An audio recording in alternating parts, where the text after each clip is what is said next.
Hey guys, Darcy here, and today we have an update on how you can go about doing A/B referencing in Luna. Let's jump into it.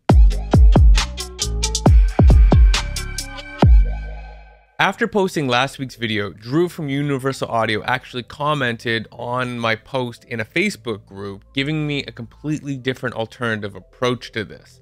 Now, both alternatives are viable depending on the person. However, I really do like this other one, and I think I'm going to be using it. It involves actually routing everything into a cue mix. To ensure that I can show everything in my screen, I'm actually going to do this video without my face over top of the interface. You're going to just get purely just the interface for this video. If you like that kind of thing, let me know that in the comments. But otherwise, let's get into it. All right, so what we have here is essentially a mixed track, with a reference down here in the bottom and this big gray, track that we have highlighted.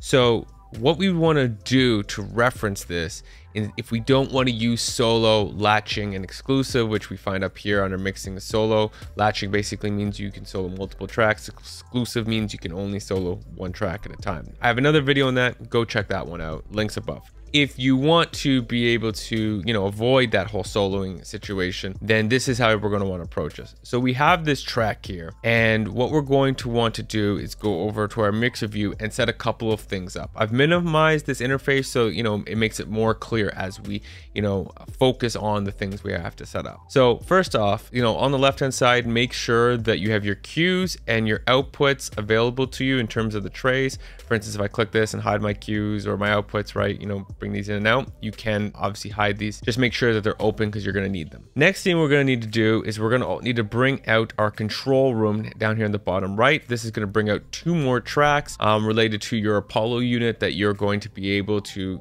control your soloing situation. What we're going to get to is the source specifically, but we'll come back to that. Now we're going to go to our reference track here, and we're now going to open up our output. By default, usually it's going to always assign everything to your main out, but we don't want that. We're going to go over here on the left-hand side and X that out, because if we were to have that play in our main, now this track is going to play over top of our song, two songs on top of each other. Not a good idea. So we're going to get rid of that, and we do not want any outputs. We're going to leave that as is. When we would hit play, we just won't hear it. This track will basically be silent. Then we're going to go over to our cues, and we have on this Apollo a headphone and a line 3 and 4. Now the line 3 and 4 is what's going to be important here. Now if you have a rack unit or an X4, you are going to have more line options or cue options, so you can use this how you wish, especially if you have a second pair of monitors and you want to reserve one of your lines for your monitor and then another one for a reference track, or you have even more and then you have more options. Good, use it how you wish. But what we're essentially going to do is just simply going to bring the volume up to 0 here. Fast way to do that, option click, brings it right to 0. Now, when it goes to 0 and you are playing this, you are going to essentially have the option to toggle back and forth by going back down to that source section I mentioned. Now, unfortunately, I can't play this and you hear me toggling back and forth. Just the software that I'm using to record my screen and my audio isn't recognizing my line 3 and 4 right now.